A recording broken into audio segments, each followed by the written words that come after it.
We're good.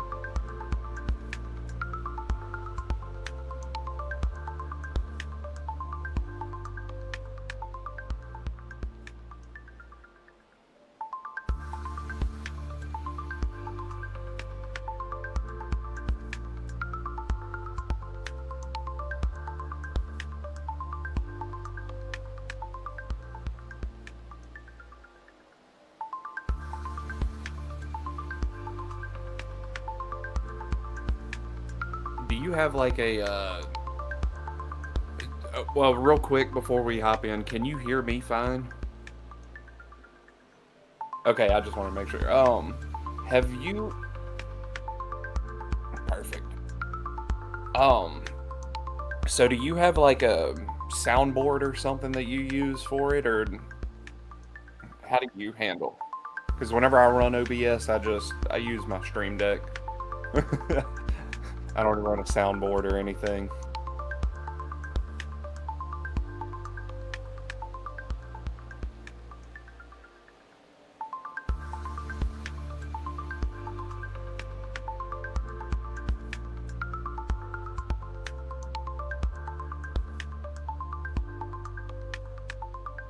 You're the same way I am. The only thing I really do on my Stream Deck is control my music volume and my and muting and unmuting stuff.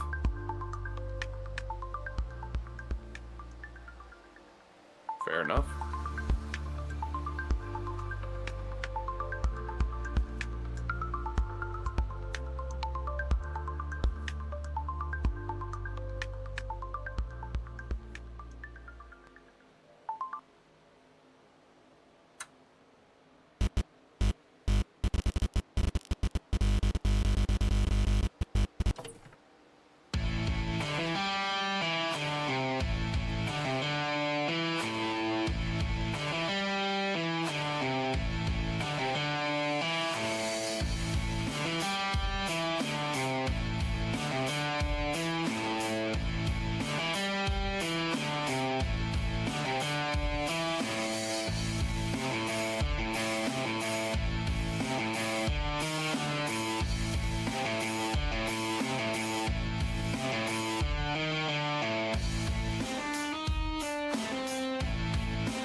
Two races remain in the regular season, which means these drivers have two final chances to lock into the playoffs.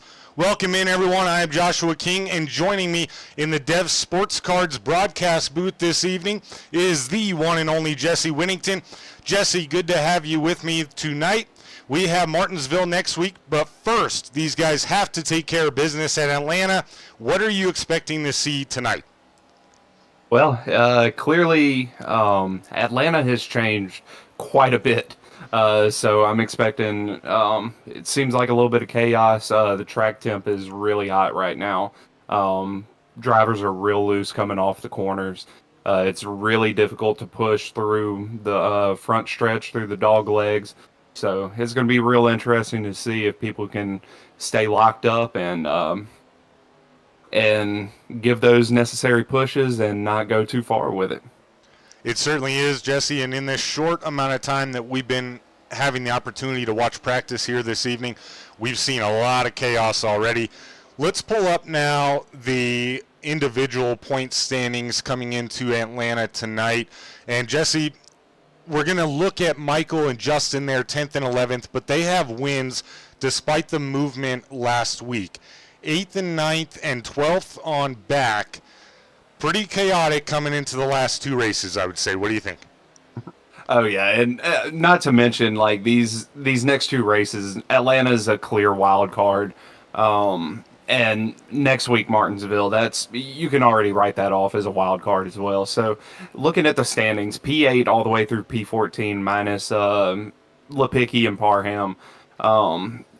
Those drivers are only separated by 17 points. So one bad night could be the detriment to your entire season.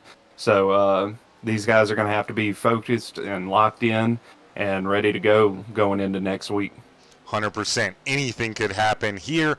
Anything could happen at Martinsville. Let's take a quick look now. You mentioned what could happen to some of those guys like Gomes, Zimmerman. Obviously not wishing anything upon them. But then on the flip side of that, you have guys like Lauren Vincent, Jay Stinson. Season's not going as well as both of them probably would have hoped. But with such a small gap, all it would take is one amazing run for those guys to be able to squeak in these last couple weeks. Yeah, and I mean, Lauren it's showing 32 points behind P14 of Josh Hall. So, I mean, it would take a lot, but like I said, these next 2 weeks I would consider both of them wild cards. So, one bad race may not ruin it, but two bad races through the next 2 weeks, it's going to be a tall task. But I think tonight is a track that a driver like Lauren Vincent or Jay Stinson or even anyone below them would have circled to maybe go out and get one of those wild card wins. Yeah, this is definitely one of those. Now, another thing I wanted to mention, let's bring up those individual points once more. Warren Keith, okay, down 4 spots after last week. He didn't miss the race. In fact, by the checkered flag, he had finished the race. He took the checkered flag. There were some extracurricular activities that occurred after the race. We're not going to get too deep into that. But he didn't score points. He was disqualified for last week's race. In addition to that, he is also suspended from tonight's race. So he's locked into playoffs, no concern there.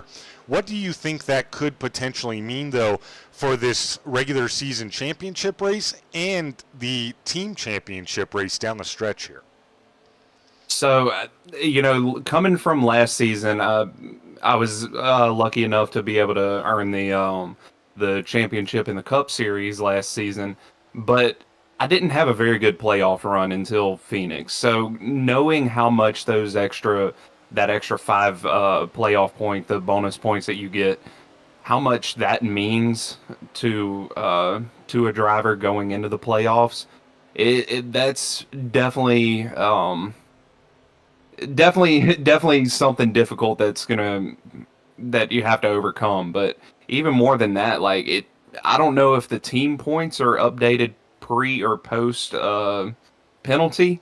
If it's pre-penalty, then the team standings are very close right now as well between Royalty Motorsports and Beer Money Racing. So even if it is post-penalty, it's still close going into next week.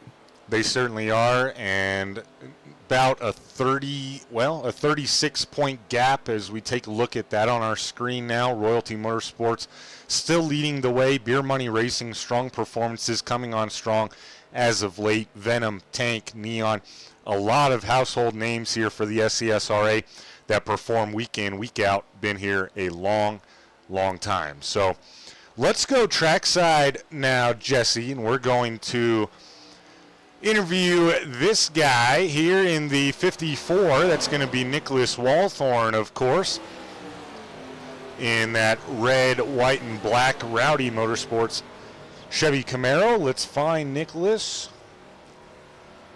You'd think by now I'd know all the team order, but I don't. It's okay. I've been here for 2 years, and I still don't know all of them. It gets changed. Every week I'm asking my teammates, hey, who does this guy race for? Right. And then you got to find him amongst 22, 25 guys. But anyway, here we go. We have the 54, Nicholas Walthorn, with us. Nick, welcome to the broadcast booth. Kind of putting you on the spot with a quick interview tonight. We were taking a look just a moment ago at the individual points standings. You come in 12th coming into tonight, right on that bubble. How you feeling about coming into Atlanta this evening?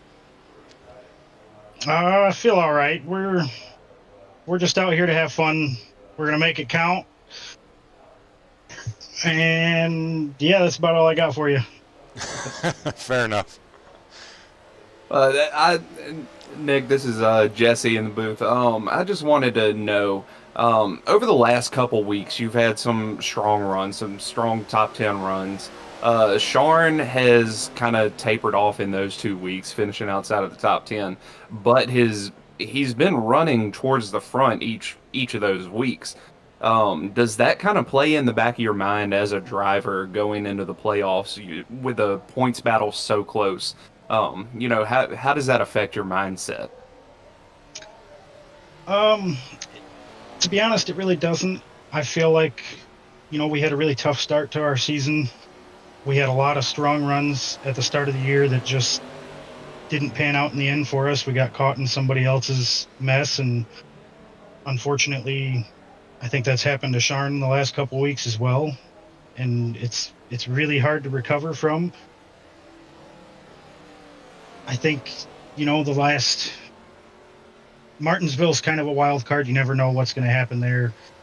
This track here, it's basically plate racing. You also never know what's going to happen. So I think going into the playoffs, I don't know. I think you just do the best you can, and what happens, happens. I think that's all you can do, man. You mentioned it perfectly. Anything that can happen will happen. I think at this track, with so many others, it's really important to just put yourself in a position to be there at the end, avoid some of that chaos that can happen throughout the evening. Obviously, execution is always paramount down the stretch, excuse me, when it comes to the difference of making playoffs or missing. But, Nick, we'll let you focus back up here. Just wanted to pull you for a quick interview. Before we let you go, anyone you'd like to thank or shout out tonight? I'd like to thank everybody that shows up every week, cheering me on. I definitely want to thank you guys for putting the show on every week. Josh and Ryan for everything they go through every week to make the show happen. And Ryan for practicing with me every week, trying to prepare for these races and get one step ahead and try to get our first wins. Right on, man. Well, appreciate you joining us just for a few minutes here to talk about the upcoming race and next couple weeks. Good luck tonight. As always, a fan favorite in the chat. We'll be watching for you out there. All right. Get to feeling better, man. I appreciate that, buddy. Once again, folks, that was the driver in the number 54, Nicholas Walthorn, looking to put it all together tonight, possibly pull off that upset win, rather, and lock himself in. No pressure next week, huh? Hey, I have to say I respect his mindset. Of course, it's a lot easier said than done, but I remember last season I wasn't even on the cut line. I was going for the regular season championship, and that weighed heavy on my mind. So, hey, if he's walking the walk and not just talking the talk, respect to him, and I'm excited to see how it turns out for him. 100%. Calm, cool, collected, and ready, it sounds like to me, for the 54. Take this opportunity real quick just to say hello to everyone in the chat. Smokey, welcome in. Go Beer Money Racing, he says. Alicia always cheering on Nicholas Walthorn.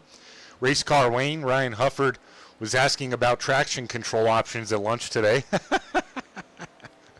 Matthew, welcome in, cheering for Walthorn as well. Tina Miller, welcome in as well. Appreciate all you guys being here. And Jesse, appreciate you joining me tonight. Let's take a real quick look here at the track info for tonight's race. 110 laps is the distance. The stage will be at lap 30, one fast repair as always. And Jesse, right there, bottom middle of our screen, we see that track temperature you alluded to just a bit earlier. Tell us what a 118-degree track temp can do to these cars. Not what they can do to the cars, but the tires. It makes the track hot, makes the track slick, and oddly enough, this track does wear out on the tires a little bit, especially in these ARCA cars and a few other cars on the service. So it's going to be very interesting to see, make sure these guys aren't, cutting, trying to cut off the exit or getting loose on the bottom side. It's going to be very interesting to see them on the transitions coming off the corners. Definitely is, for sure. Thanks for giving us some insight into that. I'll tell you what, I look at these weather conditions, it makes me jealous. 86 degrees is the ambient temperature, and 40% humidity. That's pretty low for Atlanta, Georgia, but I'd take it compared to what I'm in right now. Partly cloudy, low winds. Shouldn't see that have an impact. Let's go trackside now and take a look at some of these guys on track. This is the 07 of Lauren Vincent in the Bass Pro Shops Cabela's Royalty Motorsports Chevy Camaro out of Salina, Kansas. Second season with the SCSRA. Good looking paint job there for the 07 of Lauren Vincent. And on to the next guy here. It's going to be the Tennessee paint job of the 92 of Vince Brand out of Kingsport, Tennessee. Rooting for the Vols.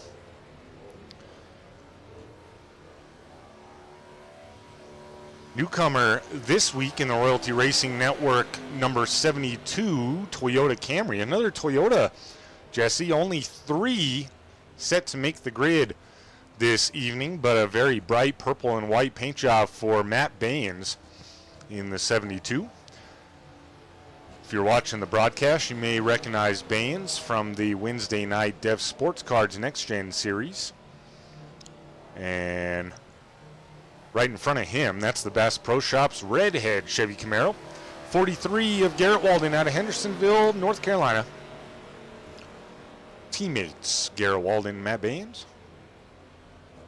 That's some good looking paint schemes they got going on right there.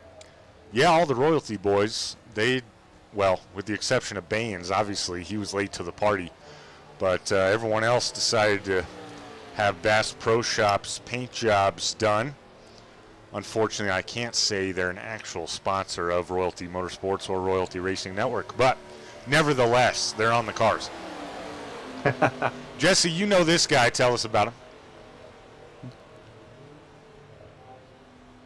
Charles Balance, he's kind of been in and out of the Cup Series throughout the season, but he's one of those.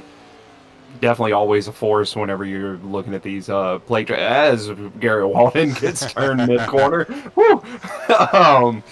But man, he's always looking good on track. He's always coming in here with a good-looking paint scheme. I love that silver and green and black look that he's got going on. 235 or 213 somewhere. I'm sorry. Always looking good. I'm gonna have fun calling this race tonight. This is gonna be a good time. Yeah. Now you, for those that may not know, you're usually active in chat, but you also race with most of these guys on Wednesday nights, and you've made a couple appearances here and there, and on Tuesdays at times. But so you're definitely no stranger to who we got on the Speedway. This is another one of them. The 56 of Walt Lipicki in the Healthcare Billing Incorporated Ford Mustang. I like this spec paint map too. on that car. Yeah. The spec it's scratching my brain. I love it. Yeah, it's cool. The chrome in there with the orange and the blue gives me a little bit of a Denver Bronco vibe. Go Broncos. We got to ask Walt what the back on the back what that means. It says feeding the geese, I think. Feeding the geese, huh? We may have to make note of that and ask Mr. Lipicki what that means. Here's a guy battling for. Oh, sorry. No, I was going to point out another good-looking paint, but go with it. This is the 55 of Ryan Gomes out of Arcata, California, in the Dev Sports Cards Caterpillar Tammy Strong Ford Mustang. Ryan Gomes, Jesse, one of those guys that we talked about just moments ago in the point standings, that sitting good right now if you look at it on paper, but definitely not comfortable. Yeah, no, like I said earlier,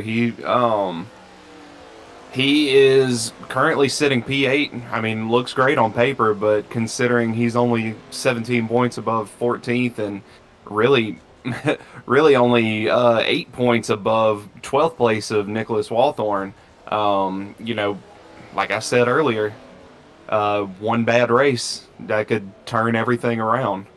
Absolutely. Ryan Gomes going to be looking to put it together here tonight. One quick look as we're under 30 seconds here in practice at the title sponsor car, the 31 of Jay Stinson out of Bristol, Tennessee, in the Frye Disposal Chevy Camaro. Frye Disposal, appreciate you being the title sponsor of the SCSRA ARCA series here on Tuesday nights. Check them out at the number on your screen or FryeDisposal.com. They will give you $10 off if you mention this broadcast or iRacing. That's a sweet deal. Smith County, Virginia, specifically for those disposal services. Practice has come to an end, and that means one thing, folks. We're getting ready to go qualifying here on Royalty Racing Network. If you're new to the program, right above the Frye Disposal box, you can see the miles per hour and the lap times of your favorite drivers as they come across the screen. And you can also see it on the timing tower on your left, obviously. First guy out on the Speedway, Ryan Hufford in the 83. Getting ready to come out. Devin Zimmerman in the 36 is also out there. I love how Tank Racing all has that that old style Roush Racing type of number on their cars. I love it. Yeah, it's cool. It's easy to tell them apart for sure and tell who's who. Brandon Anderson, nice looking paint there for Mr. Anderson in the 49. Looks like a Bengal. Have to get closer at some point during the race. Let's go here. Why is my camera all goofed? Well, that is the qualifying camera, I suppose, as Brandon Anderson crosses the line to take the green flag. We're going to go back up here with Ryan Hufford as he's about to exit turn 4 for lap 1. He will set the pace this evening. Ryan Hufford, lap 1, 32.649. Devin Zimmerman right behind him. Justin Parham falls in third quick. We'll check in with the 19 of Parham with the red, white, and blue number 19 on the black base. 33.046 for Parham. Matt Baines to the top of the board early. 32.534. That would be quite the welcoming for Baines if he could come out here and get pole, put himself in a good position. Nick Walthorn on lap 1, 32.560. Fourth quick. Ryan Hufford back to the top, quickly beat out by Zimmerman. Lap 2, 32.408 for Zimmerman. He goes first quick out of 10. Lots of guys still to go. Here's Matthew Fritz, 32.6 flat. Good enough for 7th quick on lap 1. Lots of times coming in now. Jay Stinson in that 31, lap 2, 32.433. Walthorn back up to 4th quick. Let's go back with Fritz here. We'll see him cross the line, see what he can do. Ryan Gomes, quick time to the top of the board on lap 2, 32.396 for Ryan Gomes. Out of 15 qualifiers, and Jesse, that has to be something he was looking for after what you just mentioned with his points. Absolutely. As long as he can keep it under him and control the pace, I'm sure he'd be looking to lead a lap, get some bonus points, maybe get some stage points, put himself in a better spot. Absolutely.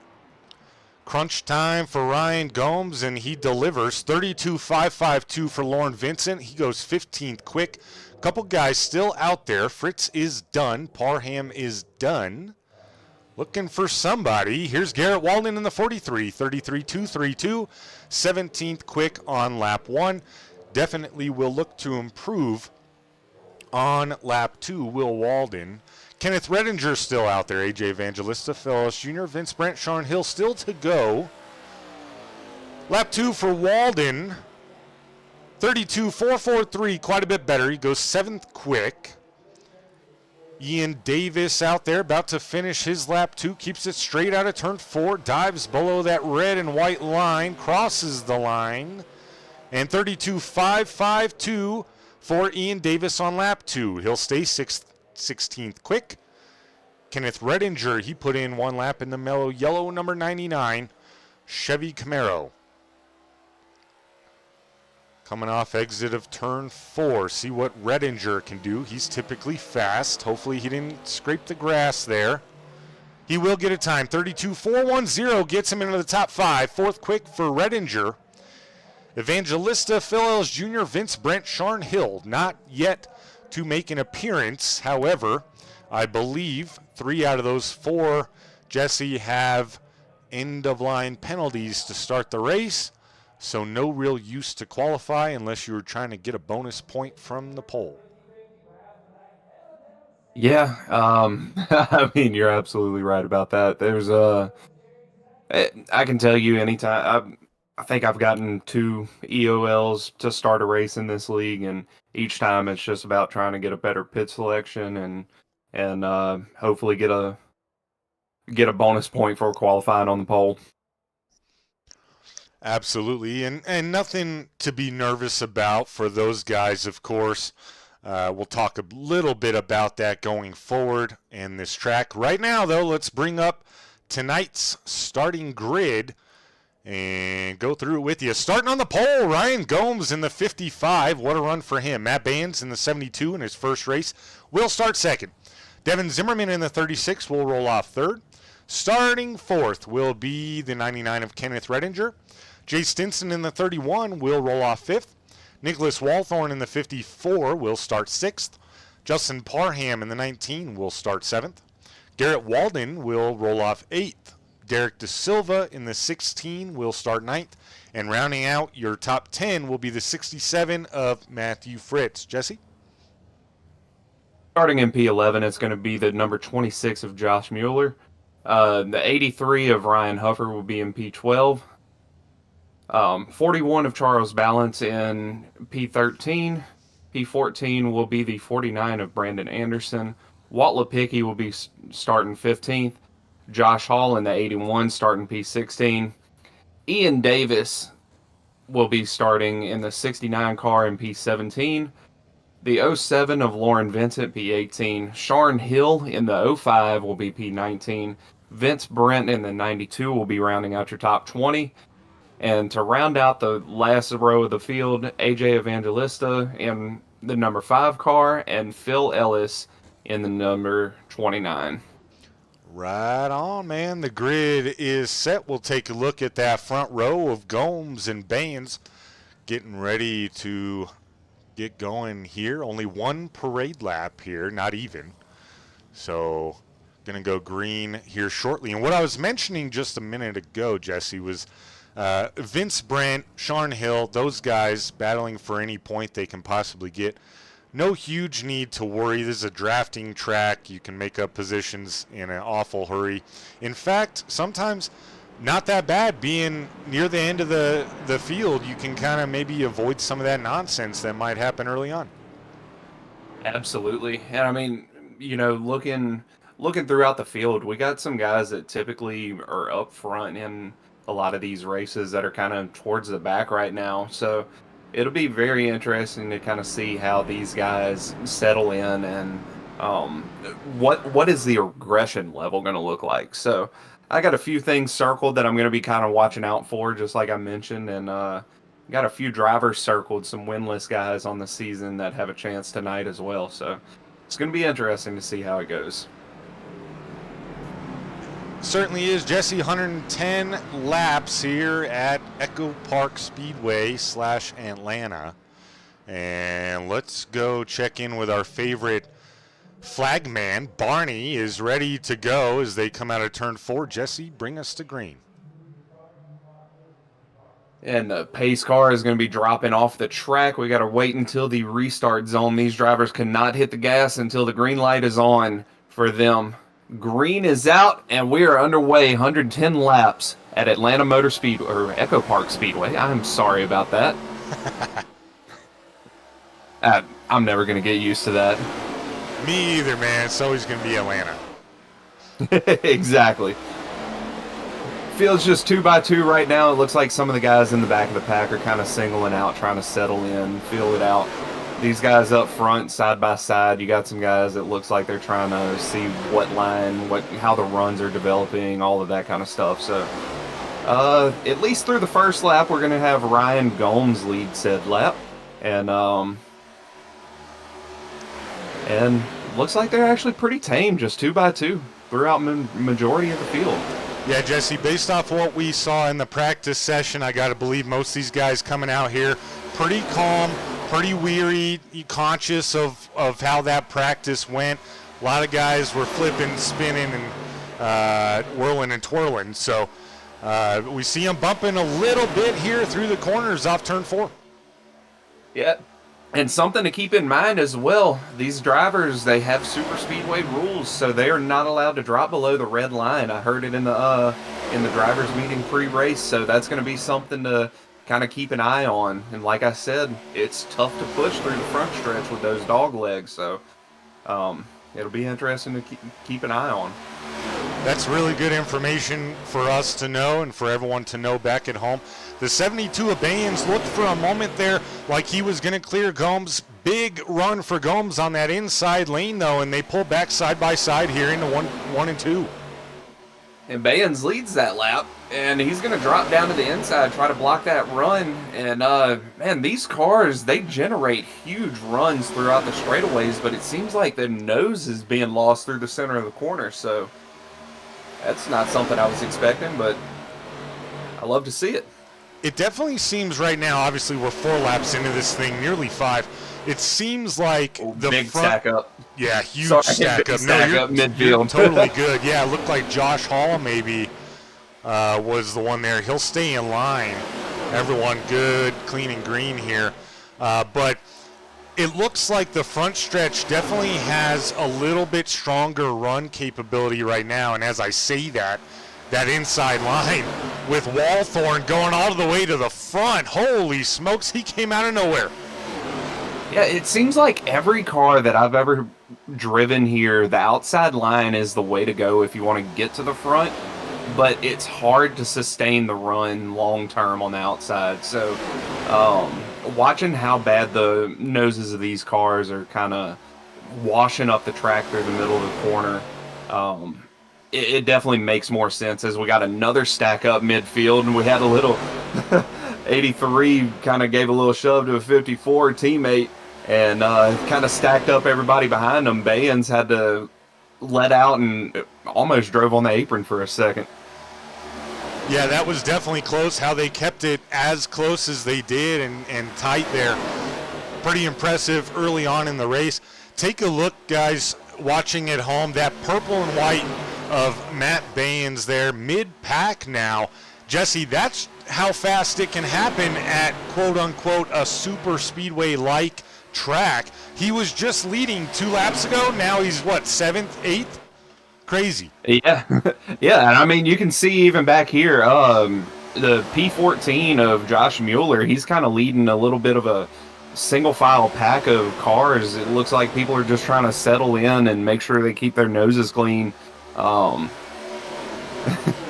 As we got some people in here worried about some connection issues. But, yeah, we have 2 very distinct packs right now. And, well, I say that. Mueller, he got a huge run there to catch the back of the front pack. That's one thing about super speedways as well.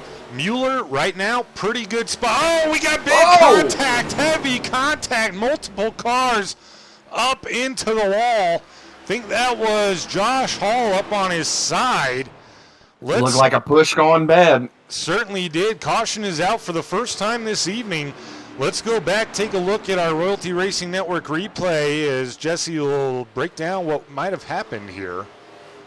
Well, looking at it from the top, I can't see whether the 81 gave a push to the 41, but it looked like a 41 was trying to jump down in line and just clip the 19 of Parham. And the fact that we only had like 3 or 4 cars in this wreck,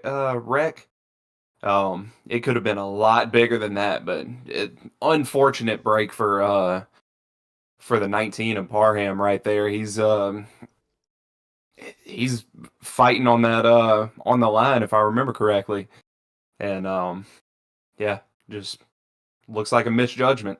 Certainly is. And looking back, doesn't look like any contact there from the 81. The 41 just came down.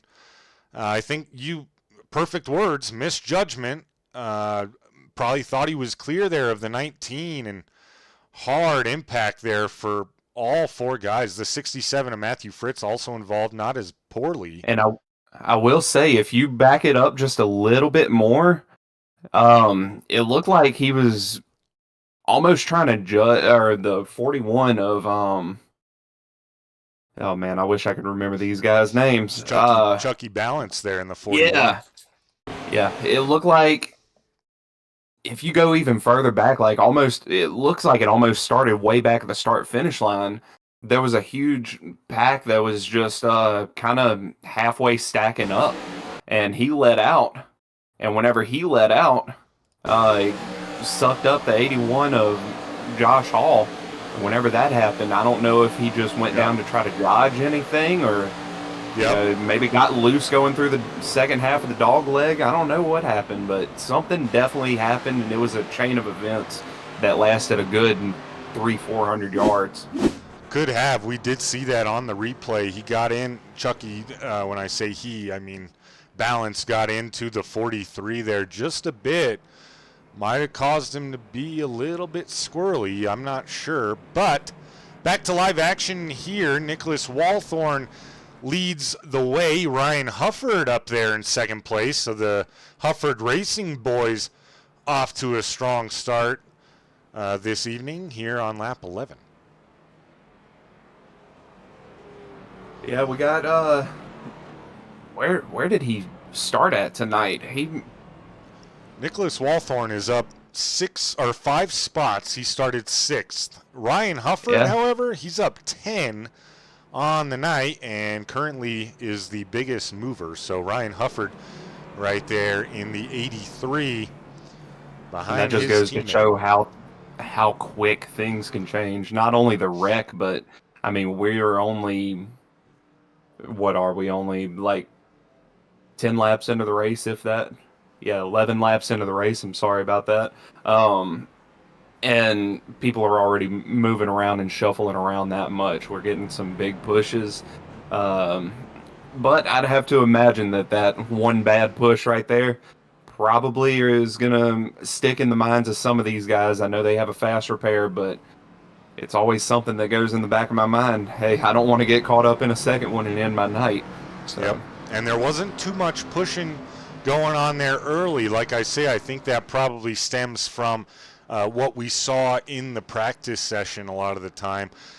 Jesse, lights are off on the pace car here. Hot take, real quick, who you taking to win this race? I'll be honest, it's hard for me to bet against someone like Redinger or Vince Brent. I know Vince is one of those guys that kind of sticks in the back and just waits it out. But Redinger, every time we go to a plate race, even in the Cup Series, he's a major threat. Ryan Gomes is another one. It's so hard to circle one specific person, but for me, any of those three guys, they're people that I would bet on. Yeah, I would agree with you. Appreciate that. Joey, welcome in. Alicia still cheering on Walthorn. Happy to see him up in first. Pace car pulls off. We're going to go back to green for the first time tonight here at EchoPark Speedway. And the green flag is back out. We got Walthorn leading us to green. He chose the high side. He's got a teammate down on the inside. I'd be willing to bet you could see him drop down in front of his teammate going into turn one. And he actually sticks up on the high side with Bayans. Well, and now he moves down. So a little bit of teammate gamesmanship there. Not too much, not as much as I thought it was going to be. Yeah, probably just a little bit of, like you said, now, I mean, everyone saw what just happened, right, to bring out that first caution. Now there's probably just a little bit more caution in the minds of these drivers, no pun intended. But Walthorn going to lead that lap. That lower line pulling away just a little bit from Matt Baines and that top line trying to get organized. Just saying, if a pun wasn't intended, you definitely nailed it. So, but anyway, anyways, yeah, like you said, the top line, they're really starting to get organized. They're a lot closer. This low side, they're way more spread out, so it's going to be real hard for the low side to hold off a run from the high side. As we see the 54 of Walthorn try to jump up, and Bayens gets around them. Now we're going to be 3 wide going down into turn 1. That's a really aggressive move there on both parts, the 72 and the 54, trying to keep that momentum. You see what it did now to that bottom line and the 54. Almost 5-6 cars going to be able to get by that bottom line, as now it looks like the 26 of Mueller going to jump up top, give him some help. Something that I've always noticed about this track, it's way easier to hold the foot to the floor on the high side. These corners are so much tighter than a place like Daytona or Talladega, and it generates a run just as big, if not bigger, because of how tight the track is. And it's so hard to keep a run going on the bottom side, but it's impressive what this high side is able to do at this point of the race. Oh, as the 55 of Ryan Gomes gets a bad push from Lauren Vincent, it looked like, and loose into turn 3. Now we're 3 wide and towards the back of this main pack. Yeah, I absolutely love these camera shots right now, because we have basically the whole field in the camera shot almost at all times, especially these shots here, the head-on. Absolutely nailed it with the camera shots. Let's talk a little bit, as we have Baynes out front, about some other guys doing pretty well here so far. Josh Mueller, Ryan Hufford, we talked about them briefly. They're both up 8 now. Lauren Vincent, he got a little wobbly there. He's rallying now. He's up 8 as well. Currently, your biggest mover now up 9, up into the top 10. And I'd like to also mention, in that last wreck, we had Josh Hall, Justin Parham, both of those guys right there on the bubble. I mean, Parham does have a win on the season, but it does affect his overall point standings going into the final few races. But both of those guys way down in the running order right now because of that last wreck. Absolutely. It's allowed guys like, here's the 5 of AJ Evangelista. He's up 6. Mentioned Vincent. Ian Davis, he's up 5. Hard with the wide-angle camera shots to really see who we're focusing on, but everyone has been around long enough to know who we're talking about, that type of deal. Let's check back up front here. Matt Baynes in the 72, still leading 3-4 cars. We got somebody in the wall in the back of the pack. I didn't even see that. Not quite sure what happened. Somebody missed the, he's right there. Oh, that's Parham again. Yep. I'm not quite sure what happened. That first dog leg, I just saw his car shoot straight right, and he nailed the wall. Let's see now, since not a lot, we'll say that with a grain of salt, right? Not a lot going on up front at this very second. See if Parham's able to keep that draft. It looks like he is. I was concerned just for half a second there that he might have lost so much momentum that these guys, Sean Hill, Josh Hall, going to be able to run right on by, but not going to happen, it looks like. It looked like he hit the wall pretty flush with the right side, so I'd have to imagine it probably didn't mess up anything too bad aerodynamically, but I mean, you never want to hit the wall that hard, especially after using a fast repair like he had to in that last wreck. 100%. Ooh, 69 Yep. Ian Davis just scrubbed the wall just a little bit, but keeps it wrangled underneath him. And we saw Baynes there, Jesse, just momentarily jump up to the top. Then he's kind of playing both lines. He went back down to the bottom there with Josh Mueller right behind him. Yeah, he's got a master class going on right now of how to dictate the runs in these lines. He's not making huge drastic moves, but he's doing just enough to control the pace of each line. So this is very important for him to learn for later on in the race if he happens to be in a similar position. Absolutely, and Jesse, man, this race already flying by. We had one caution already about to come to lap 24. Reminder at home, folks, the stage is the end of lap 30. So, I mean, we're counting them down. in a hurry. This feels like a dash. Yeah, yeah. The first stage is a dash. The second stage is a marathon. So, these guys have two completely different mindsets going from one stage to the next. So, while these guys are sitting here trying to feel the cars out, they're taking some notes. If any of them are anything like me, they know who they can work with, who they can't work with. Taking notes of where their cars are getting loose and where they're getting the biggest runs and all of that kind of stuff. So, second stage, I'd have to imagine is going to be a little bit more calculated, but this first stage is entertaining. These cars are really starting to slide around a bunch, especially on the front stretch.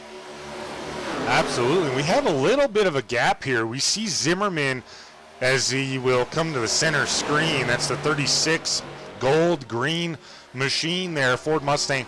There was a little bit of a gap there between him and even the next guy to him on the bottom. And then, of course, we see Walden up top there leading that top line, falling back a little bit more now. And oddly enough, it almost looks like these guys on the high side are really starting to lose their tires.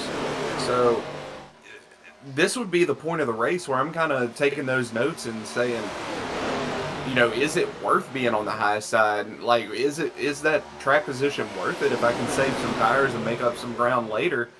And to me, like, man, it's hard to judge.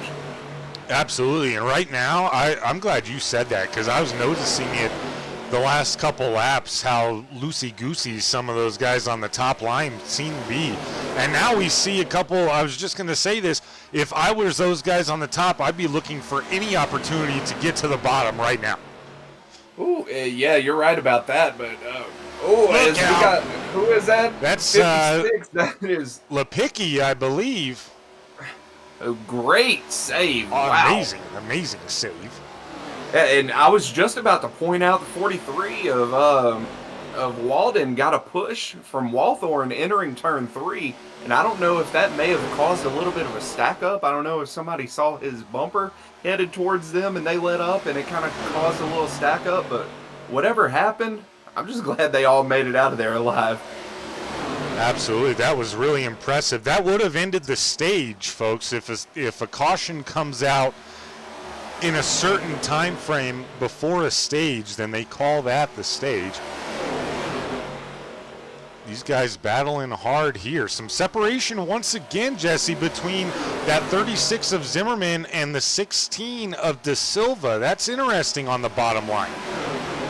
Yeah, and if you can see, the top line is getting formed back up. It seems like they got some stability back in their cars, and they're really starting to make a run, because Walden was about 8 cars back compared to the low side, but I guess with the bottom line kind of spreading out a little bit, it's opening the door for 54 of Walthorn and 43 of Walden to kind of really lead the charge of the high side. So isn't it incredible how things change so fast? Just 2 laps ago we were saying, yeah, get to the bottom. Oh, look out, Mueller's loose. Mueller, what a save, as we got some more contact in the back of this pack, and that is the stage right there. That is Good the stage, Lord. and Matt Bayens in the 72, his first race in the SCSRA Frye Disposal ARCA Series, and he takes the stage. Welcome to the party, Matt Bayens. And Jesse's some phenomenal driving there. Those last 5 laps, we saw some incredible stages that both of us as drivers can really appreciate. Oh, absolutely. And, that Garrett Walden with 4 laps left in the stage was running P9. And then we look here, he's P2. He just now got 9 stage points. He certainly did. Yeah. Wow. That just goes to show the 26 of Mueller, he got very loose coming off of turn 4. Remember, I told you that was a hot zone that I was kind of wary of at the beginning of the race, just watching practice. And I believe he finished outside. Yep, he finished Looks P14 like 14. that stage. Looks so like, he went from 2nd to 13th in the matter of not even a quarter of a lap. Tell you what, that sounds devastating. No stage points, but at that point, with how it could have went, I mean that he'll take it, right? That car could have been destroyed. As always, here Royalty Racing Network, we're gonna let these guys get their pit stop in, and then we're gonna get with them with Matt Baines for a very brief interview as we find Baines. And real quick, Jesse, I mean, we looked at team points briefly earlier on. We talked about how Beer Money Racing closing in on Royalty Motorsports. I mean, talk about the way to start a race. Matt Baines, Garrett Walden carrying the torch here, first and second in the stage. That'll go a long way. Yeah, that's 19 points that's going to go towards the team standings, and I believe Beer Money Racing, every single one of them finished outside of the top 10 on this stage, so that's a huge swing. Certainly can be, and no bias here on Royalty Racing Network. Obviously, Baines won the stage. He's running Royalty Motorsports, Royalty Racing Network. This is race 9. You guys have heard me plenty of times talk about other teams, other drivers, and get with all of them. You know, Jesse, I like to throw that out there. I'm fair and square. Let's get now with the 72, Matt Baines. Matt Baines, welcome to the broadcast booth, and welcome to the SCSRA Frye Disposal ARCA Series. How's it feel in race 1 to come out here and get the stage win, kind of show these guys what's going on? Yeah, thanks, gents. Man, it was getting loose out there. That track temp, like you guys were talking about, that's no joke. It was real slick. The pushes were they were sometimes tough to handle. I know I almost lost it myself. I was going from the top to the bottom, almost lost it. But it was it's been a lot of fun so far. I'm really excited for the rest of the race. Yeah, good to know. 30 laps looked like, for some people, maybe the max that they wanted to push. We talked about how just with a couple laps to go in the stage, maybe it made more sense to then try to get down to that bottom side. And then we saw it change drastically.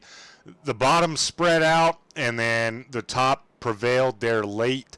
Matt, got to ask, what's the strategy, if there is any, for the last 75 laps or so here, 80 laps?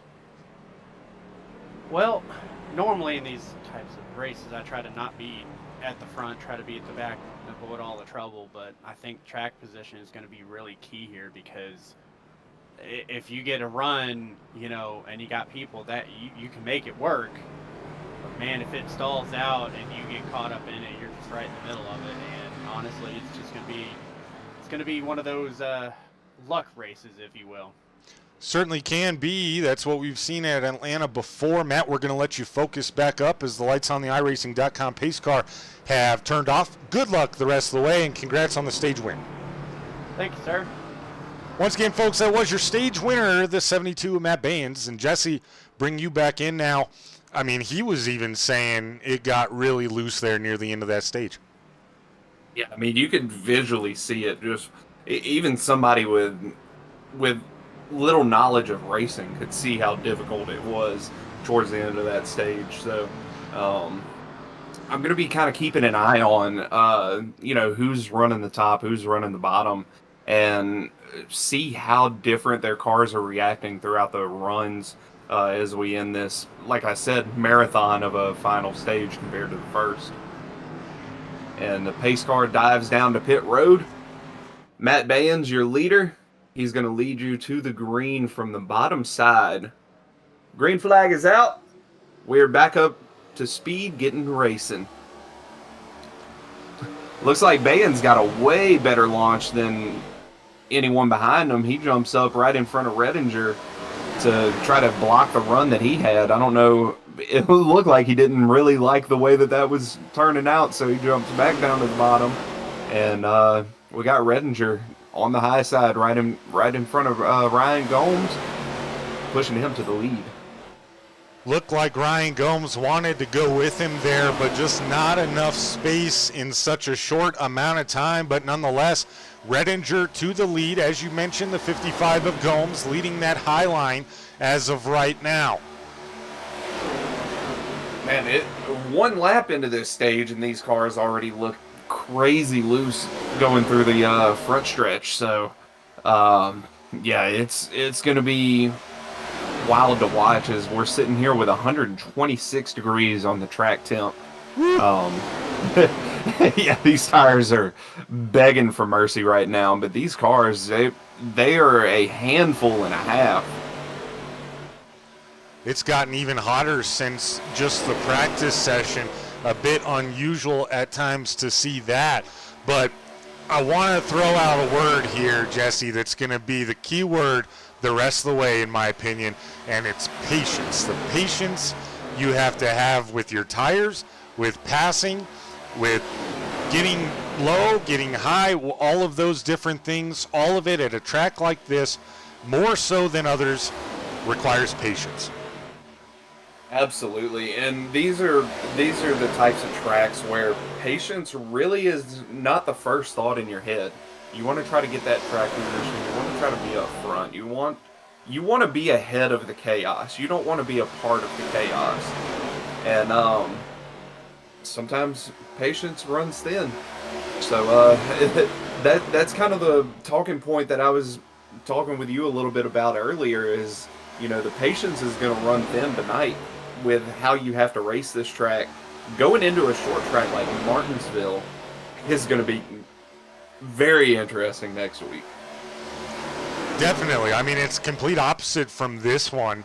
Fun to look ahead, but a lot of business here still to be taken care of. We're going to see what happens. One note from the pit stops, Jesse. Garrett Walden finished second in the stage. He's on the tail end of this lead group here. But 2 visits down pit road, it would appear, and back in 15th, started way back on the restart here. Yeah, and I mean, typically whenever you see somebody diving back down pit road, that means that they came back down to top off and make sure that they were good for a certain pit strategy. So if I had to take a wild guess, just trying to jump into the mindset of a driver, probably trying to see if he can stretch this into only one stop, and if he has a group of friends that are able to do the same thing, especially now that he's running in the back, he's going to be able to save a lot more gas than what he was last stage. So if he's right there on that line, saving that gas, only making one stop, it could be a big strategy that maybe these front runners aren't able to play. Absolutely, and to be honest, by what we saw there just through the first 30, even with a caution thrown in there, myself as a driver, I would have no excitement or intention to be wanting to run that top line right now, just stuck out there for multiple laps on end, running those tires bare, burning more fuel, and then potentially having to pit earlier than some of these other guys that, say like Walden, Lipicki, Sharn Hill back here. Haven't said his name much with the EOL to begin this race. But those guys, like you said, hey, still very early, but maybe trying to set something up where they can make this a one-stop race should it go green now. Yeah, absolutely. And I mean, you have to think whenever you're setting up a strategy, you're setting it up based on how you feel the race could play out. So, say if you're Walden, you're sitting here thinking, hey, we only had one caution. There's a good chance we may be able to go to the end. He may not have saw all the cars that were getting loose and saving it on the apron, and he's trying to judge it based on just that one caution and trying to stretch something that others may not. Well, you were talking about that Nicholas Walthorn in that 54 back to the point right in front of the 72 and Matt Baines. These guys may be getting a little bit more comfortable with each other.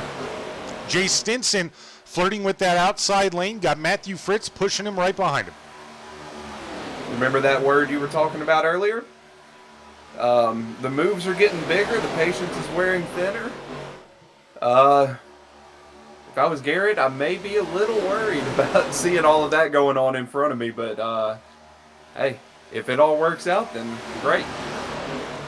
Yeah, and that bottom, or that top line rather, is kind of dying off. 5 cars only, being led by Jay Stinson in that Frye Disposal Chevy Camaro there. Matthew Fritz close behind him, got Ryan Hufford up there as well, but the majority of the field electing to go to the bottom side now, a mere 13, 14 laps in, to this green flag run. Kind of makes me wonder how many people are listening to the broadcast and kind of hearing our takes of seeing how these guys, how the last stage played out, or if they just, like I said last stage, if they were taking notes. So, man, these guys, it's really interesting for me to see how these guys on the top side are reacting. The top side seems to be much more of a reactive line rather than a 3 wide, look out! Oh no! Sorry to cut you off there, buddy. Oh no! And another issue Mueller in front of loose. them. Here's Sharon Hill. Oh my goodness! And Lauren Vincent just nowhere to go. Sharon Hill, heavy damage. Mueller, heavy damage. That might be bad news for Mueller. Let's go back here, take a look at what happened. And while we were watching that 3 wide where Mueller was up in the wall, Mueller was ahead. Who was that behind them? Can't remember who that was. Whatever happened to Mueller, that was way ahead of the 3 wide that we were watching. Let's take a he just look got here. Loose. Look like it. Yeah, let's play it. Whoops. Holy moly. Jeez. All right, we'll go back to that since it looks like the majority of the field may be bringing her down pit road. Yeah, he's just loose, and then Lauren Vincent, man, talk about Just bad nowhere luck. to go. He got out of the 3 wide, avoided the guy to the bottom of him, and drove right into the back of the 26. Man, oh man! It just, And then Sharon, just an innocent bystander, like Walthorn was saying earlier in his pre-race interview. He it just some bad luck, some things that are out of his control. I really don't believe there's anything more he could have done there to save himself from that situation. well, fortunately, but unfortunately, it's early and they still have their fast repairs, right? So that's 2 sides of the coin on that point. One thing I did want to mention, though, some early pit strategy here. Lap 49, Nicholas Walthorn and Matt Baines not pitting here. The rest of the field came down pit road. That's very interesting to me, especially like I said earlier with Walden, coming back down. That kind of tells me that they were right there on the edge. Just assuming, that just tells me that they were right on the edge. And these 2 guys were leading their respective lines for majority of that run. So either they feel like they're going to be able to play the strategy how they want due to this caution, or they're banking on more cautions.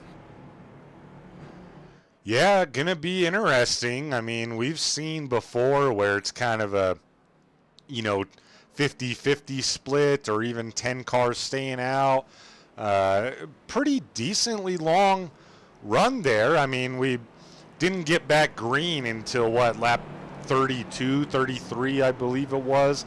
Here we are now, lap 50. Don't know quite what a fuel run was or is, but based off how loose we saw some of these guys getting just by the end of the stage, I'm with you, Jesse. Definitely an interesting call here this early on to stay out, but we'll see how it plays. Yeah, it's gonna. I have no clue because I'm not looking at what they're looking at. But they are definitely banking on something that the rest of these guys are not. So I'm gonna be keeping a very close eye out on how they handle this. Maybe if they drop to the back, or if they continue to try to lead their respective lines. very curious to see how this is going to turn out for those two. Absolutely. One other interesting thing to look at before we go back green. Sean Hill electing not to take his fast repair, or he already did in an incident we missed, but I don't think that happened. So Sean Hill out there without a front clip on the 05. Hey, I've seen some guys.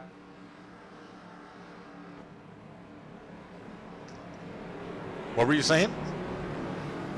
Guys with some front clips do some. Hello? Cutting in and out on me there, bud.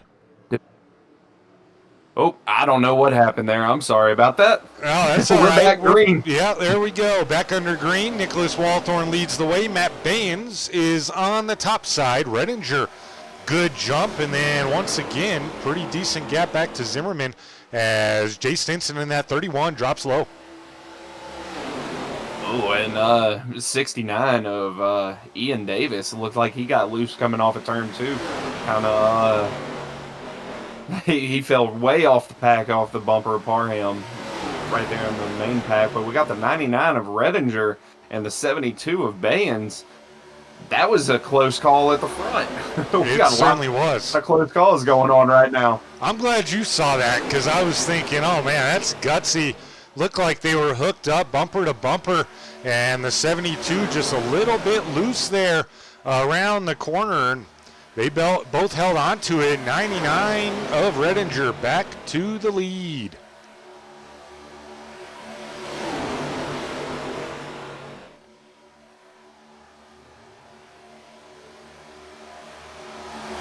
Oh, I'm sorry. It looks like I'm having a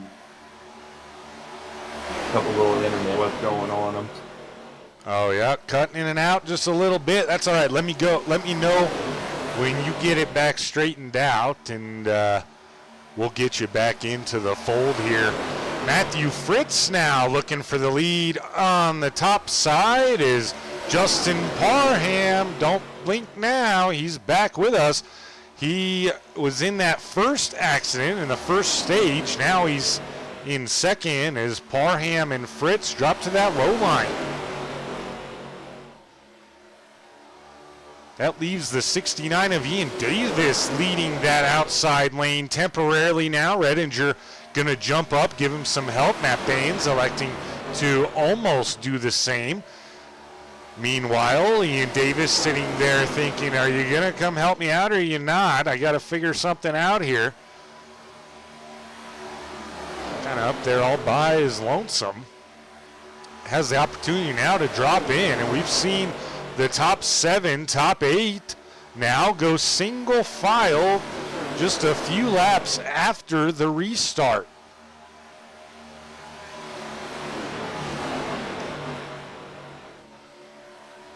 It seems like my internet's back up and running. Yeah, maybe just a little spike. I kind of noticed it when we were about to go green there. Like you were saying something and then I couldn't hear you and back and forth. But welcome back. As now, Jesse, we've seen all the way back to the 83, all single file. Ryan Hufford's running 10th. What do you make of this? Well, they're all single file, and they're all running the bottom line as the 83 of Hufford actually makes a move on Gomes. Looks like he's trying to form up a little bit of a outside line. It looks like Walden fell for it. Ooh, as we got some people getting loose in the dog leg on the front stretch. Yeah, Walden was one of them. That could have been bad. He kept it off the wall. He was the first taker. Now Ian Davis electing to go back to that top side. So you got Davis, Hufford, Walden, and that's AJ Evangelista back there in 12th looking to go to the top. Now Walden says, it wasn't as fun as I thought it would be. I'm going to go back to the bottom now. We actually had, it looked like the 05. Is that Evangelista? That is, the 05 is Sharn Hill. No, but yeah, you mean I'm the 5. sorry, that was the 5. They have a very similar looking paint scheme tonight. Definitely. But Evangelista got loose on the front stretch coming out of turn 4. He lost a lot of momentum. He's way in the back. I don't even know if he's got the draft, but take a look at him here. And, oh yeah, you're right. There he is there. Yeah, it looks like Beer Money Racing kind of lined up with a couple people, a couple different teams right there with them. But man, these cars just look like a handful. Like they're in a single file draft right now for the most part. And I mean, you got Garrett Walden trying to peek out on the outside. You got the 54 of Walthorn. He's kind of deciding whether he wants to peek or not. You got a few guys up front that are doing something, but man, these cars look like a handful tonight. Absolutely, and I'm going to go back just while it's somewhat tame up front to this little group here. Now, this isn't a bad place to be, right? It's lap 60. There's plenty of time. You got 5 guys. That's plenty of cars to form a good quality draft should this thing come up to a green flag pit stop. But even more so, it's a pretty good position to be in to have that much time to react to a fairly large incident up front should one happen, right? As long as they can communicate properly, you don't necessarily have to be in a chat with somebody to communicate what's going on, but as long as they can find a way to communicate with one another on a halfway decent basis, then no, it shouldn't be a problem. But I have seen before where you got 5, maybe 7 cars in a group that's just kind of running behind the main pack and don't have enough time to react, as it doesn't look like Sharn Hill maybe got his car completely repaired as he was down on the apron as the main pack passed by. Yeah, that's what I was mentioning while you were having your little internet issue. He either took his fast repair at another point or elected not to take it in this instance, which I'd have to believe the first option I mentioned is probably what happened, unfortunately for Sharn, but he's still out there, and we see a little blinking going on. The 36, the 43, Walden, Gomes, Zimmerman, all right here, battling for top 10 positions. And looks like, Jesse, is that a little bit of damage on the front end of Walden, or is that just the angle on the paint job? I can't tell.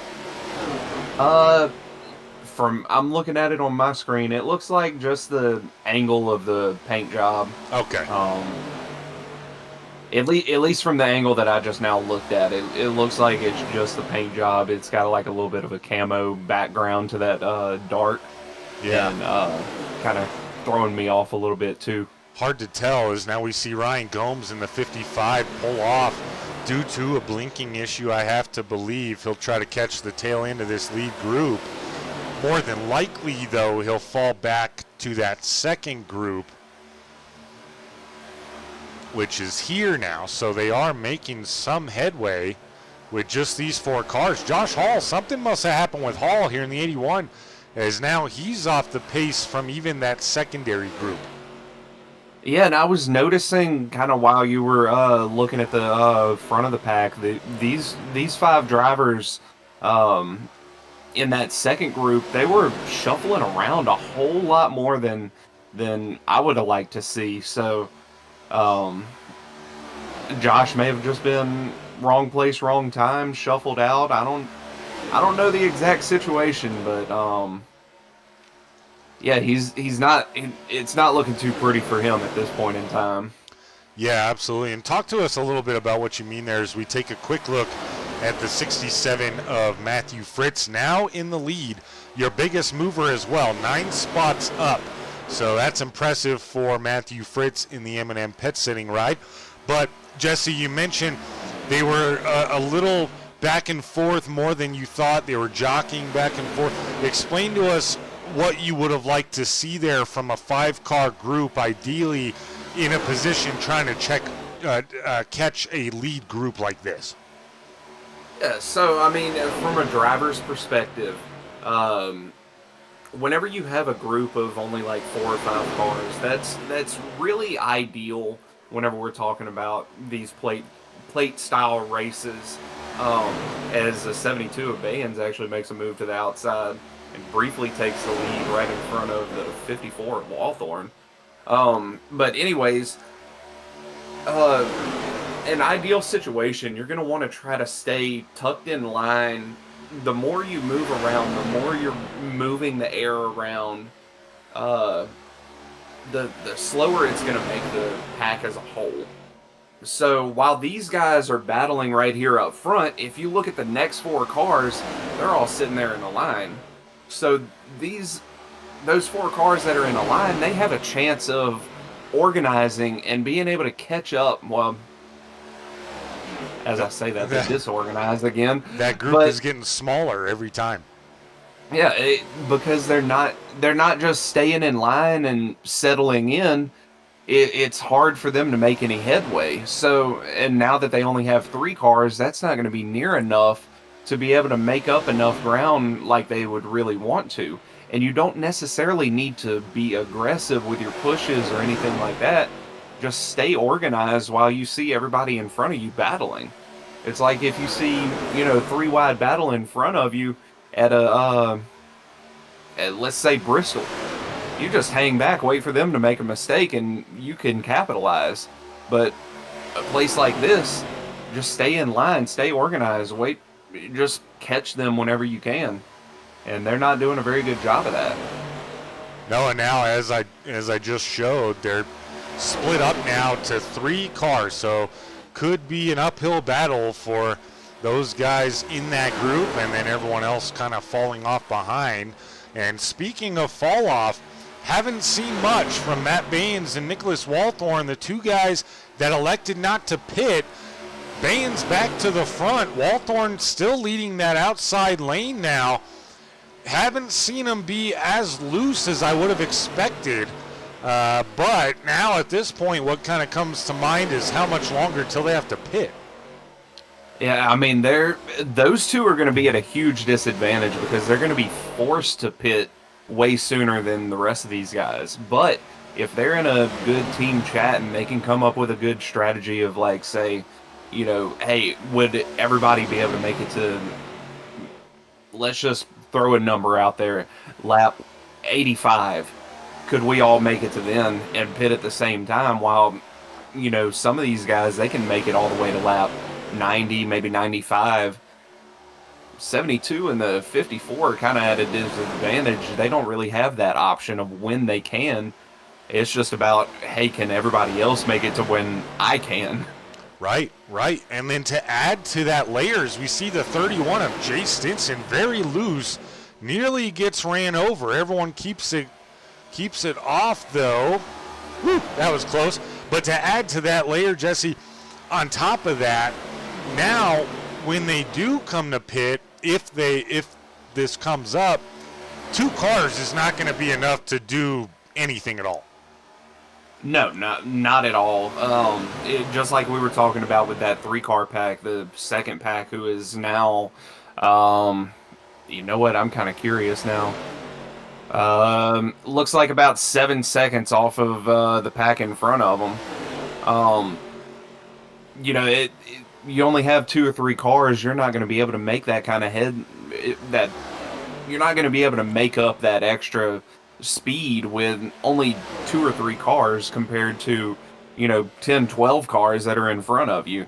So as long as their teammates are willing to kind of cut their strategy a little short, that's the only way that I really see it working out into the favor.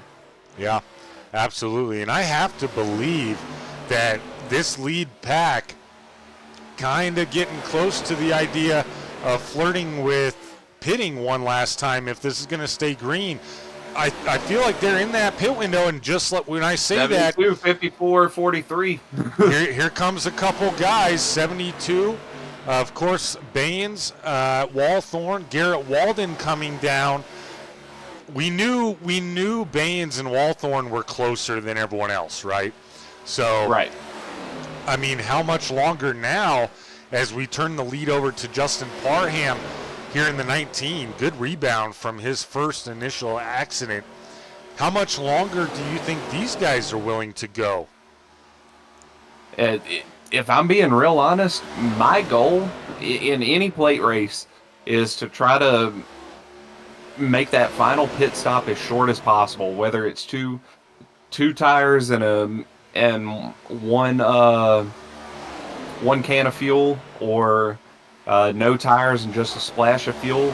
I'm going to run it until it's empty and make that last pit stop as short as possible, and try to make up that difference, based on the time in my pit box, rather than try to play into the variables that is when I pit, or what have you, with all the decisions that go into that. Right, right. And not only is it shorter length on those tires, so in theory you'd have the advantage, but the longer you stay out trying to run it dry, the longer or the more opportunity you have to potentially catch that precious caution and be able to pit under yellow as opposed to pit under green, which can mean huge dividends when it comes to track position and overall final finishing position, I should say. Correct. And one position that the I believe it was the 54, the 72, and the 43. All of those guys, whenever they came down pit road, they knew they were good to the end. So they're going to be pushing as hard as they can, hopefully staying in line and just going after it. A lot of these guys that are still on the track right now are still trying to save, so they're not going to be pushing nearly as hard. So, it all comes down to that extra splash of fuel, whatever it may be, to make it that extra lap, or even in the case of everybody, as we see, yep, the here they majority come. of that Here's pack a lot of coming them. in. It's like Parham, Fritz is down. My apologies.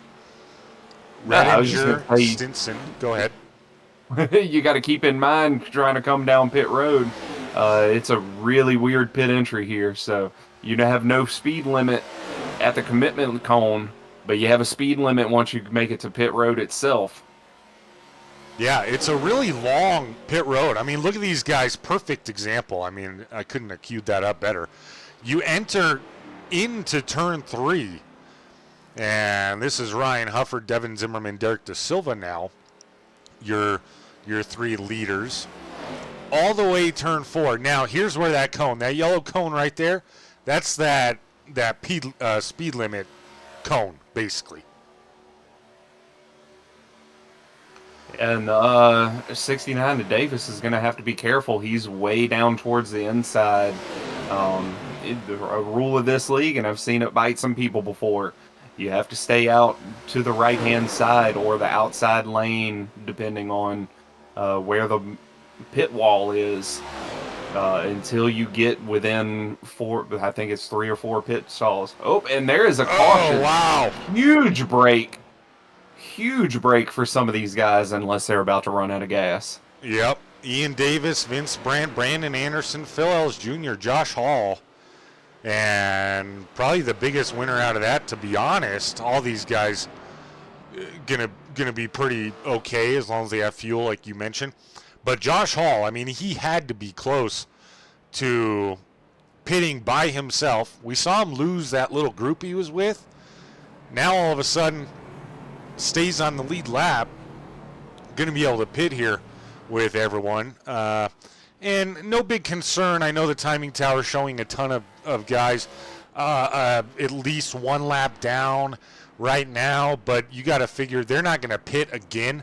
They're going to take the wave around here and get that lap back, so it'll be okay. But let's check real quick what happened here. Shows Ryan Gomes was involved. Yeah, I did not catch it from my end.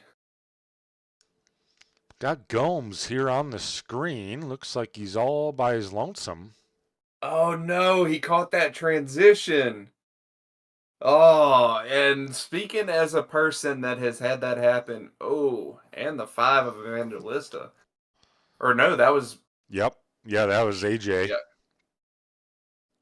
Okay, I'm sorry. I'm getting them confused. No, you're fine. Jay Stinson barely able to avoid coming off pit road there, and Heartbreak Hotel for Ryan Gomes and AJ Evangelista, as Evangelista's already in, but pretty clear cut what happened there. Explain to us again what you were saying there before the 5 got involved as far as what happened to Ryan Gomes there. So on the apron of this track, they put 2 different transitions where it goes pretty much from flat 0 degrees of banking up to 18 degrees of banking before you get onto the 28 degrees of banking that is the track surface itself. So whenever your car, like if you're trying to straddle the no banking to the 18 degrees of banking, your car naturally is trying to rotate around that transition. So while you're trying to get up to speed, if you catch that transition just wrong, it'll just send your car right around.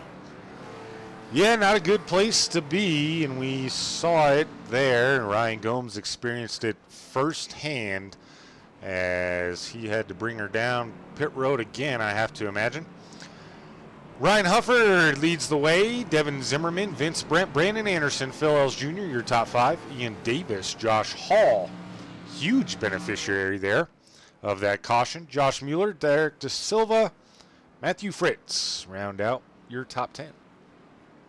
I'll be honest, I got some concerns with some of the guys in the top 10. Not saying that anybody's a bad driver, but what I'm saying is there's a lot of guys that have spent a lot of time in the back just waiting for things to happen.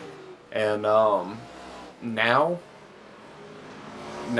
you have, 6 drivers within the top 10 that haven't even been inside the top 10 all race, haven't even been racing. Will they know what their car reacts like in the draft? We don't know. I guess we're about to find out. That's a really good point. And I mean, it's getting down to crunch time here. We're going to be 24 to go when we go back green, and looks like Josh Mueller, a late, potentially unscheduled pit stop. He's finally off pit road. A lot of guys yet to catch the field here. Some of those guys that didn't benefit so much, Nicholas Walthorn, Matt Baines, Justin Parham, Jay Stinson, they find themselves 14th through 17th on the restart due to when that caution came out. So we'll see how the movers and shakers pan out with 24 to go. Going to be wild and crazy now, buddy. Hey, remember whenever I said be watching that cut line, Ryan Gomes, 1 lap down, P18. Lauren Vincent, 1 lap down, P19. As the pace car turns off of the track, onto pit road, and the green flag is out as we got Hufford leading us to green, and he gets out to a huge jump. Will he be able to hold on to this? The field is very spread out. Very, very spread out, and that may be really bad news for some of these guys mid to back of the pack that were thinking, hey, you know what? It's okay. We'll still reel them in. We'll make our moves. We got plenty of time. If they stayed, I mean, they're already crunching back up. If they had stayed spread out like that, a lot of those guys probably saw it in front of them thinking, oh, man, we might not catch caution here, boys.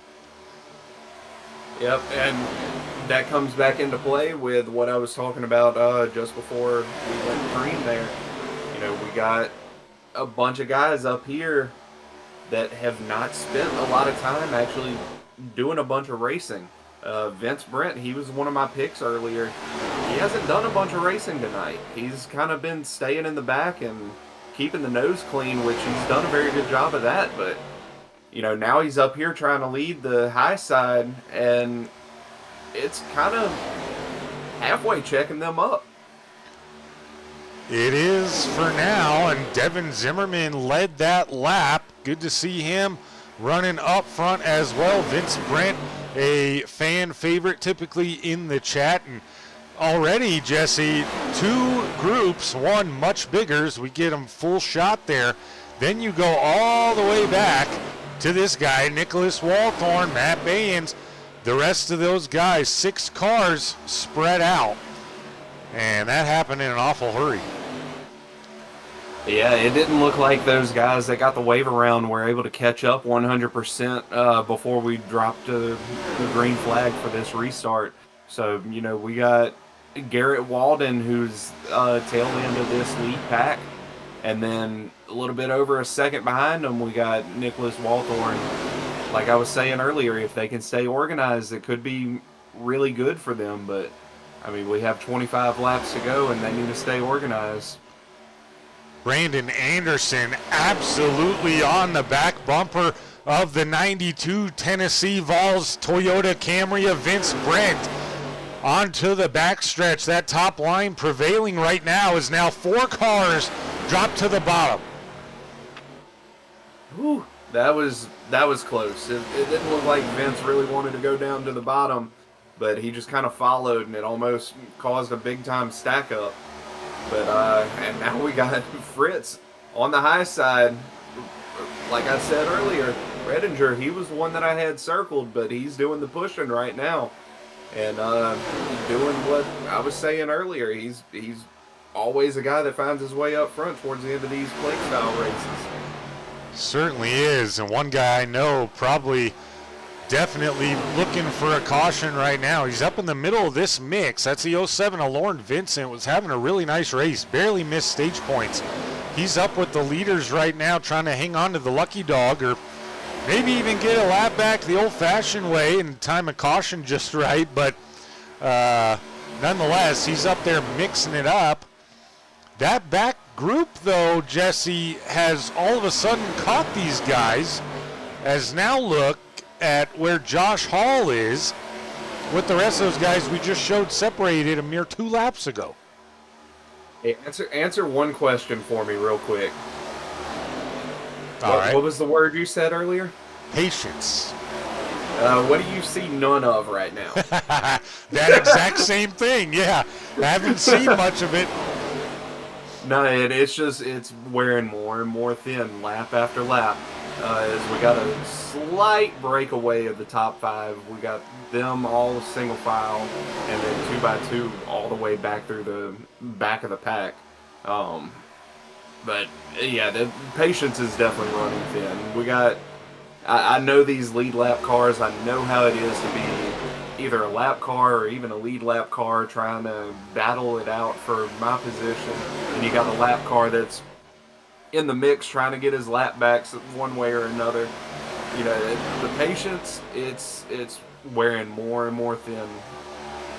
It's like somebody's pouring paint thinner on them right now. It is every single lap, and now it looks like Lauren Vincent and Hufford, I'm sorry, little bit hung out to dry. They got help coming behind them with Justin Parham. Of course, that means more for Hufford than it does Lauren Vincent, although that the back of the pack, we saw it while Jesse was taking us through some of what's going on right now, as Lauren Vincent, up against the wall. Look out, maneuver it, boys. So far, so good. Yeah, that was almost bad. I was holding my breath there. That was almost really bad. As I was saying, the back of that group, you got a couple guys in there that have ran up front almost all night long. They're trying to get there sooner than later. Now, we're going to be 13 laps to go here. Everyone minding their P's and Q's, although it is a little wild and crazy. Yeah, and the bad thing is, we're at the end of the race. Nobody's going to be trying to save any gas. Everybody's pushing all out, trying to get up front, trying to get the lead, get the win. Like we said, patience running thin. It's about to start getting really, really testy out there for a lot of these guys. Certainly is. I think I always start feeling that pressure and that anxiety, if you will, a little bit more as soon as you get to that 10 lap mark and start thinking, oh man, what if we don't catch this caution and I'm 20th? You know, what are we gonna do? And the later it gets, the harder it gets to pass too. That's right. Right now, Matthew Fritz in the 67, up 9 spots on the evening, leading that low line that has a good 5 or 6 car single gap to Ryan Hufford, who's in 7th. So it is the top 6. Kind of getting out a little bit in front here. That's Redinger and Vince Brent with him. Yeah, they that top 5 all the way up through Ellis.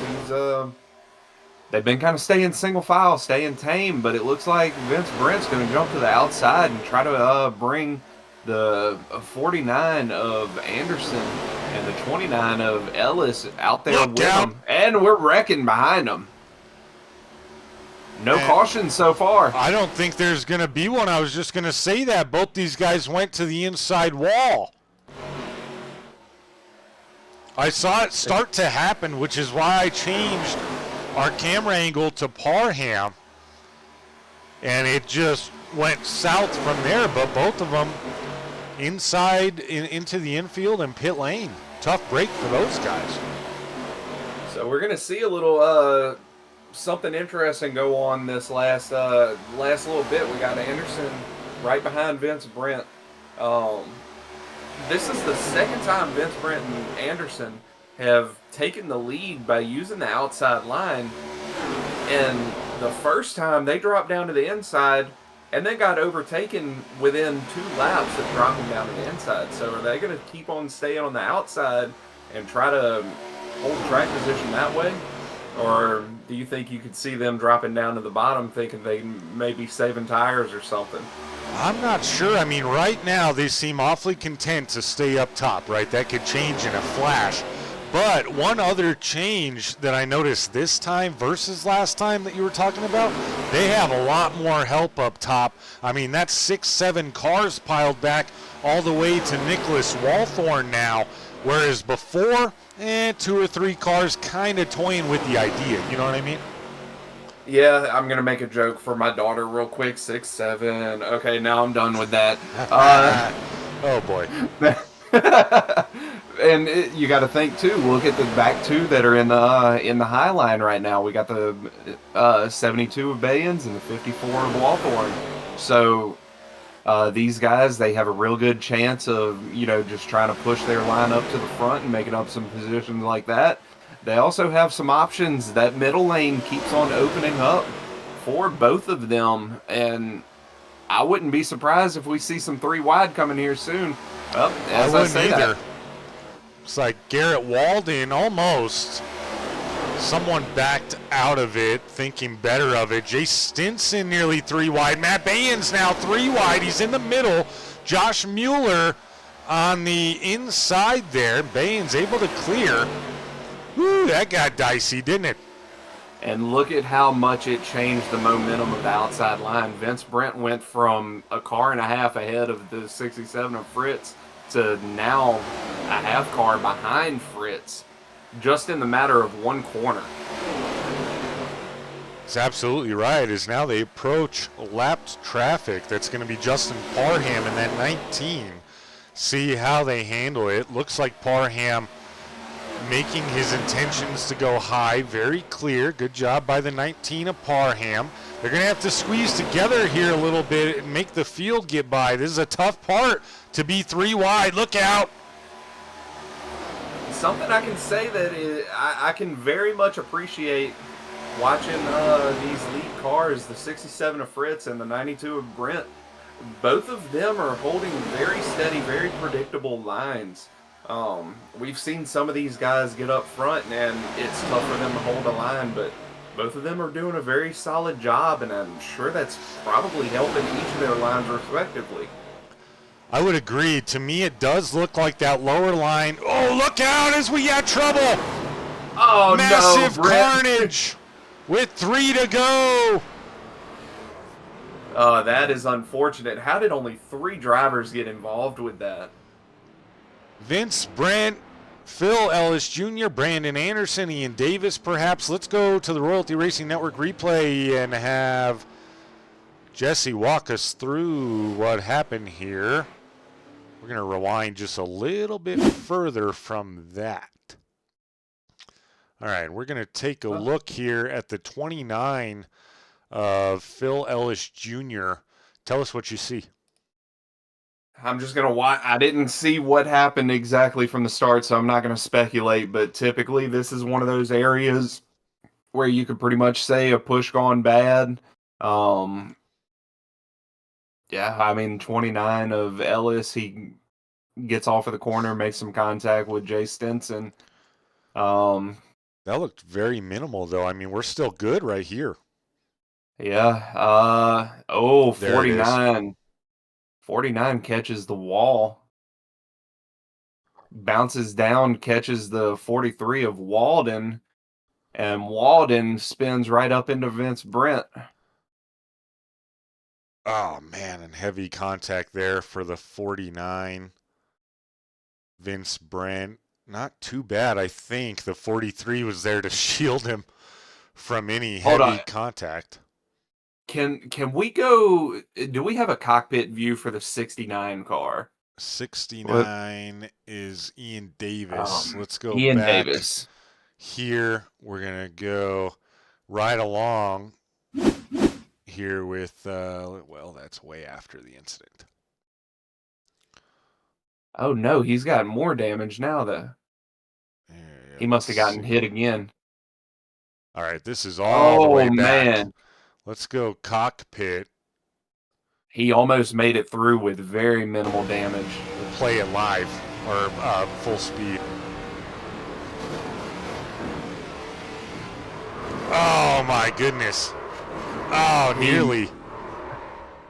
He got clipped ever so slightly whenever the wreck first started. And then just, I guess he was just trying to save it, drove down in front of, looked like Josh Hall, and didn't have anywhere to go. But man, he almost made it through. Yes, sir. He certainly did. That was close. Looks like Lauren Vincent, the recipient of the lucky dog, so he can take a breath, at least for a moment or two, just like we're going to do. We're going to take a quick commercial break here on Royalty Racing Network. We'll be right back. Stay with us.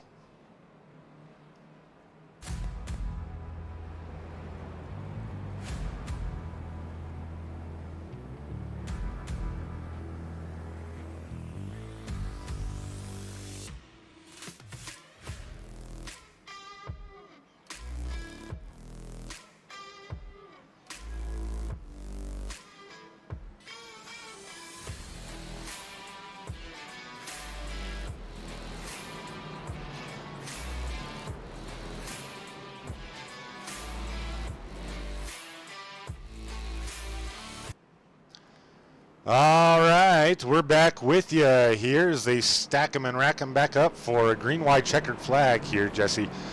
Kenneth Redinger, Ryan Hufford, Devin Zimmerman, Jay Stinson, Matt Bayens, Nicholas Walthorn, front three rows. What do you expect here? You know what?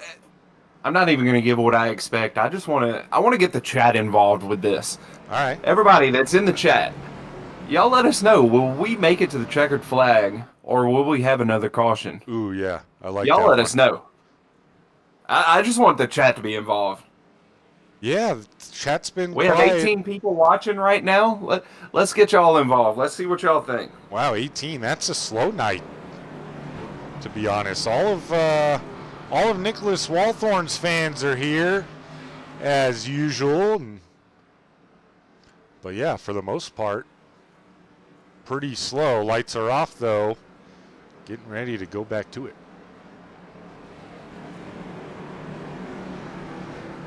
And the pace car makes that sharp left-hand corner down into pit road. We're going to have Redinger leading us to the green flag. Looks like a little bit of a stack up in the back. Green flag is out. More of a stack up as it looked like the 36 was trying to give a little bit of a push to Redinger, but didn't exactly work out. This is the most we've seen them stack up on a restart all night.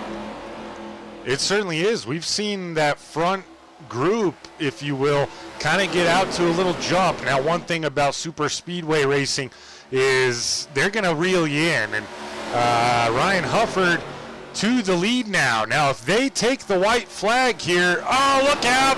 I may have just jinxed it. Silva is in the wall. De Silva. Nope, they keep it straight. He saved it. Wow, white flag is out. This race is final, folks, so no matter what happens here, it is done deal. Jay Stinson, Ryan Hufford, side by side down the backstretch. Stinson electing to go to the bottom. That leaves the top line to Nicholas Walthorn. Now he's got Matt Baines right behind him. Oh, look out. He pushed him out of the way. Bad bump. Jay Stinson wins it at Atlanta, and he locks into the playoffs. Woo-hee. Wow. Who did I mention before the race, Jesse, when we were looking at the points? You mentioned Jay. I mentioned Jay Stinson at 16th position, I think it is. Yeah, and this moves the cut line down. Ryan Gomes has a rough night. So does Lauren Vincent. Lauren Vincent was kind of way on the outside looking in. Jay Stinson was the one that was, you know, almost in a must-win, and here he is. He got it. What an unreal race and finish. Let's give them the grid. We're going to step away for a brief commercial break, let them celebrate and let everyone kind of cool down just a bit. And we'll be back for our post-race show. Don't go anywhere. We got some exciting interviews to come.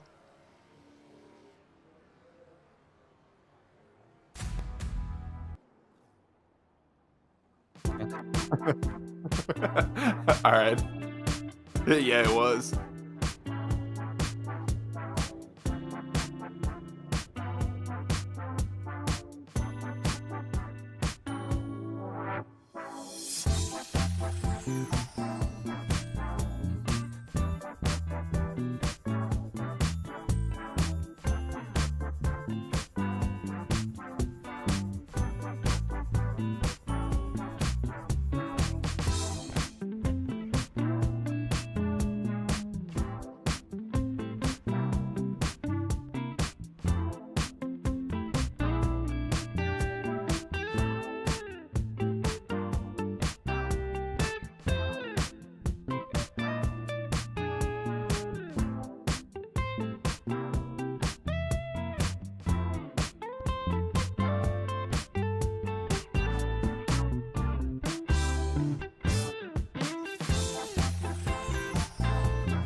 Hey, check this out. Vince jumped all the way back up to P5. Walthorn finished 16. Yeah.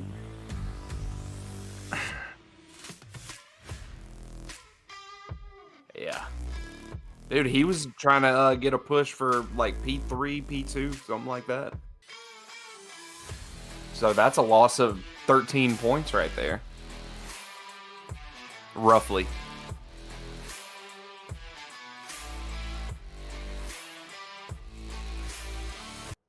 Okay.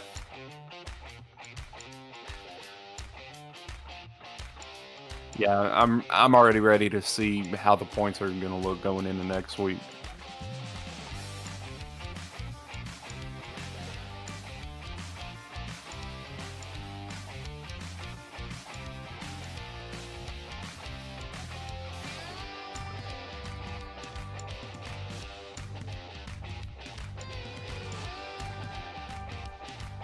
Gomes and Walthorn both got good stage points, but not a good finishing. I hope they release like the actual playoff standings next week.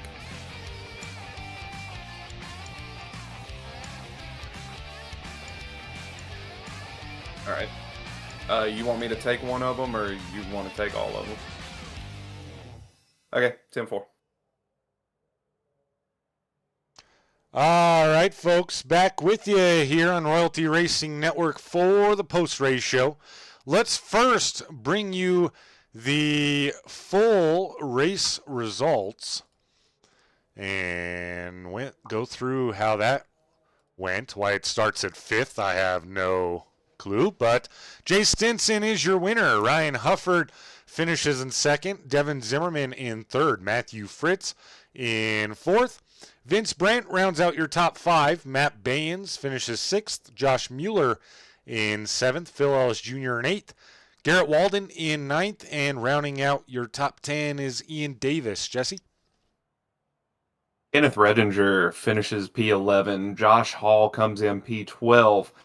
Lauren Vincent brings it home 13th. Walt Lepicki finishes 14th. Derek De Silva, after kind of a big-time up-and-down day, finishes 15th.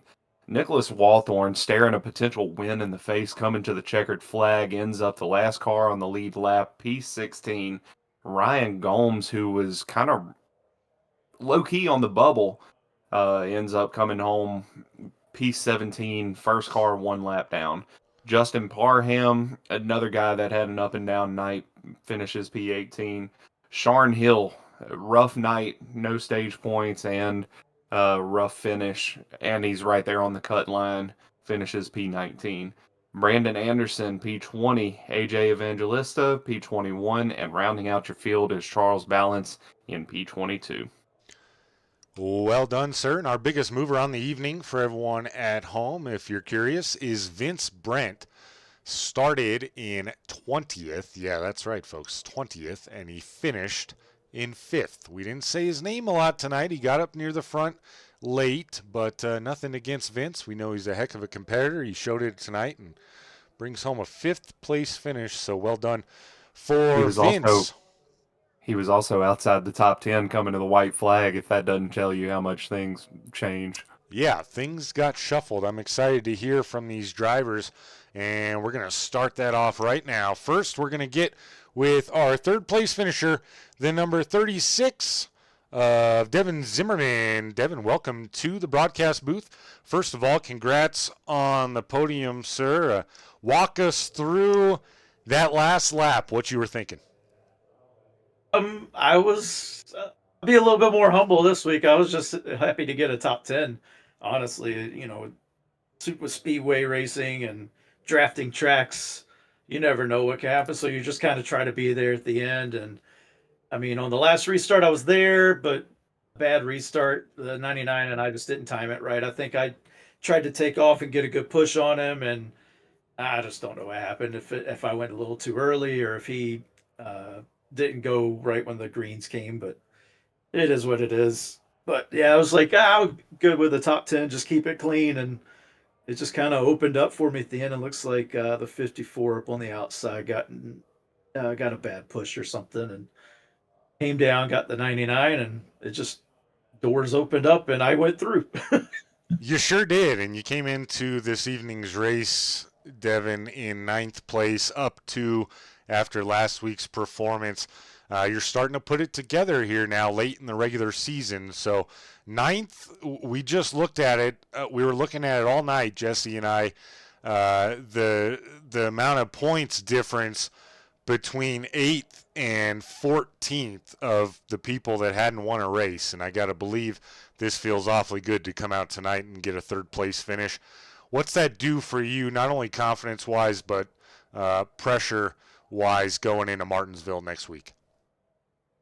Yeah, it definitely helps. I knew like I had to miss a race and then had some bad finishes that should have been good finishes, like Watkins Glen is one that comes to mind, running 3rd, and pretty much had a top 5 locked up, and then I kind of messed myself up by speeding in the pits. So, self-inflicted wounds kind of in the middle part of the season just kind of did me in. But yeah, it's good to be coming together now. I know we, like I said last week, I've had good speed in the car on the long run. Just need to not make the mistakes myself on pit road or other things, and just keep myself in it. So was able to do that this week. Came out of there with a 0x, which is always a task to complete at a speedway track, but came out with 0x and just, yeah, you can't ask for anything better. Top 3 0x. I'll take it every time at one of these super speedways. But yeah, Martinsville, yeah, we'll see. It's hit or miss with me. So yeah, absolutely, man. You did great, and looking forward to seeing you back next week. But before we let you go, anyone you'd like to thank or shout out? Yeah, thank you guys up in the booth. I know you're not feeling a little bit under the weather, so greatly appreciate you putting it on. And thanks to all the fans out there watching, of course. I know there's different fan pools for different drivers. Just glad everybody's out there being able to support their drivers out here. So yeah, big thank you to the fans. Thanks to Tank Racing, of course, my teammates. A lot of strategy actually kind of went into this in the middle of the race, and there was a pit strategy to pit a little earlier and kind of get off of the normal strategy. So that was a good talk that we had with the team and decided to do that. And then yeah, just I mentioned it last week. Tabletop RPGs. Was it Dungeons and Dragon? I got Dragonbane on the car. It's a little different module than Dungeons and Dragons, but same premise. Role playing games. And if you haven't tried it out, I'd highly recommend it. They're very fun, awesome time. Get some friends together, have some fun rolling dice. And then I'll also shout out big Amazon Prime series, The Mighty Nine. If you haven't watched it, it's a cartoon, but it's made for adults, so don't let kids watch it or anything. But it's awesome, and it follows a campaign of a famous tabletop RPG group called Critical Role. But it's amazing, 100% on Rotten Tomatoes, just amazing stuff. So yeah, if you have time, check that out. I think the first 5 episodes are out, but yeah, other than that, thanks to SCSRA for putting this on, man. It's a good league. We got some good drivers, and tonight was a pretty good race. Right on, man. Go celebrate it, and we'll be seeing you out here next week, buddy. I appreciate it. Thank you. Yes, sir. Once again, folks, that was our third place finisher, the number 36 of Devin Zimmerman. Now, Jesse is going to interview our second place finisher, and he's in here now. That's 83 of Ryan Hufford. Hey, Ryan, this is Jesse up in the booth. You got a copy? Yes, sir. How's it going, boys? I'm good. How about yourself, man? Oh, man, what a race. I didn't know what to think for the longest time. It was anytime I'd pick a lane, I'd jump up or jump down, and I'd right to the back. Every lane I picked was wrong, it felt. Yeah, that's actually the question that I was gonna lead into here. It seemed like you had a night where you could find some momentum, and then you would kind of fall back a little bit. It was a rubber band type of race per se for you. Oh, man. So as a driver, like what is it that's going through your head whenever you can't seem to keep that track position? You're just kind of back and forth like that. I won't even lie. I was getting extremely flustered. I knew I had a fast car that could win. I was fast in practice. I was up front all race, but I couldn't stay up there. I'd get shuffled out and end up in the back. And then it's like I kept getting myself frustrated, and I just had to tell myself to stay calm and it'll be all right. And ended up being all right. Well, cooler heads prevail, I guess. Oh, yeah. Man, I mean, at the end of the day, this is your first podium on the season. You've got three top fives or three top tens, two top fives. This is your first podium. How does it feel to finally be able to stand up here and get this podium interview at the end of the night? Well, I wish I was a half car forward. I'd be the next one to be interviewed, but I can't complain after how it went. I wanted stage points, and I didn't get as many as I want, so I knew I had to perform at my best at the end when the pay window was open, just to try to get a little breathing room on that cut line. Understand that completely, and you already came in the night looking at about, I want to say about 30, around 30 points above the cut line. So I think you managed to hit your goals. But man, is there anybody you want to give a quick shout out to before we move forward? I got to give a shout out to Gomes and Josh for putting this league on every week. They do a great job, and I love racing with them. And you and Josh up here in the booth calling it, doing a great job, because I have it going on my second monitor. It's nice to be able to get an instant replay after the fact. And then I got to thank my teammate Nick. He helped me so much staying up there and keeping me calm. I hate for how his race ended, because I know we're both really good if we could stay together, and we were. But it's just, yeah. All right, man. Well, congratulations on your second place finish. Like I said, first podium of the season. Great job. Thank you for joining us post race. Go celebrate this, and we'll catch you later. Thank you, boys. We'll see you next Tuesday. Yes, sir. All right, time now to get with our winner, and that would be, of course, the 31 of Jay Stinson in victory lane for the first time this season. Jay, welcome to the broadcast booth. What's up, man? How y'all doing? Doing pretty good, and congrats on the big win. Walk us through what you were thinking. You finish up 4, so you were in a good spot right from the get-go tonight. But yeah, walk us through that last lap. I got great set of teammates that kind of walked me through what I should do, how I should do it, and we made a little bit of a mistake there coming in on a green stop, spun it a little bit, got lucky with a caution, avoided another caution, came out 4th, and it was up top with Ryan. My thought was to try to get to the bottom. It looked like the bottom checked up just a tad bit off the start, so I was able to shove Ryan to the front. I didn't know if he was going to take bottom or not. He ended up dropping to the bottom.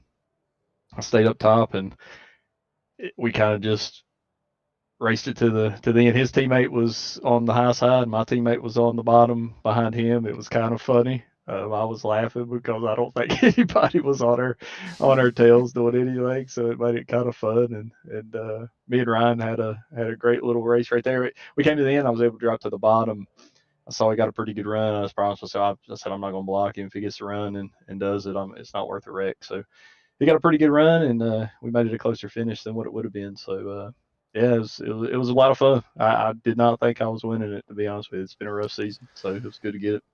Yeah, perfect lead into my next question, Jay. I'm a straight shooter, as are you, and I'm going to call it how it is. You needed this one, right? You waited almost as long as you could all season to get the 31 in victory lane. You came in 16th in points, definitely on the outside looking in with just 2 to go. We've seen the 31 up front a lot this season, but it just hasn't been at the right times, whether it be stage points or when the checkered flag waves. And tonight, you're in the right place at the right time, and you finished in the right spot. So, Jay, congrats. Tell us what this does now. We're going to look over Martinsville for you. I think I have a pretty good idea of the pressure that this takes off of you for next week. But let's look ahead briefly to the playoffs now. You're going to get in here based off the win. You're going to be one of the last to do so. Do you feel like the 31 team here has a real opportunity to put things together, string it all together, and make a run for a championship this season?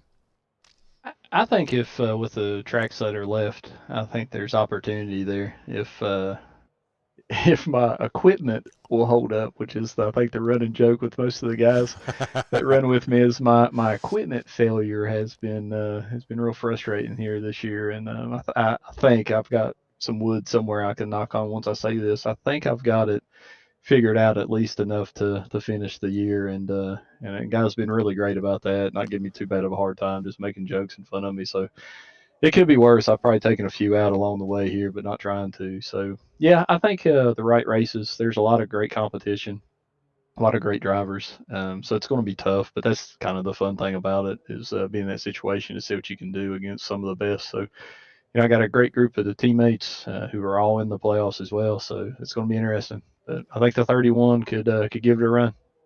Right on, man. Well, we're going to let you go celebrate this one. But before you do, of course, go to Victory Lane to pop the champagne for the first time this season. Tell us who you'd like to thank or shout out tonight. And you guys, always for doing this broadcast. It's always fun to go back and watch them, even if I only get to run 10 or 15 laps. Still like to go back and watch as much as I can. The league for putting it on. I know it ain't easy. It ain't easy at all to get everybody, make everybody happy, and they do a great job of getting out here and letting us do what we do and have a little fun away from real life. And then my teammates, I couldn't have done it without them. So Redinger, big thank you to him tonight. Justin, Matt, Chase, Zach, all the guys that haven't been here in a little bit but they got their own thing going on. We really appreciate all those guys and what they do, and it was a lot of fun. So. Right on, man. Well, Jade, I haven't talked to you all that much this season, but it's always a pleasure to talk to you. Congrats once again on the win, and we will see you next week at Martinsville, which is going to be a crazy one altogether. And for a Yes, whole sir. different Can't reason wait. than what tonight was. Yes, sir. Can't wait. All right, buddy. Appreciate Go you again. celebrate it, and we'll see you later. Yes, sir. Once again, folks, that was your winner, the number 31 of Jay Stinson. Jesse, what a night, man. Your first broadcast, it couldn't have been any more exciting and ended in a crazier way. Oh yeah, I mean, like we were talking, during the commercial break post race, you had some guys that were staring a podium, potential win in the face, and just lost it all. You had some guys that were coming to the white flag outside of the top 10, now staring at a top 10, much better finish, much better look going into the playoffs. Man, it's wild how quickly things can change, and it was really exciting to watch. Sure was. And funny side note regarding that, I feel like maybe one of our mics was on during that time, because Tina Miller in the chat said mic is on, and she had to be talking about one of us.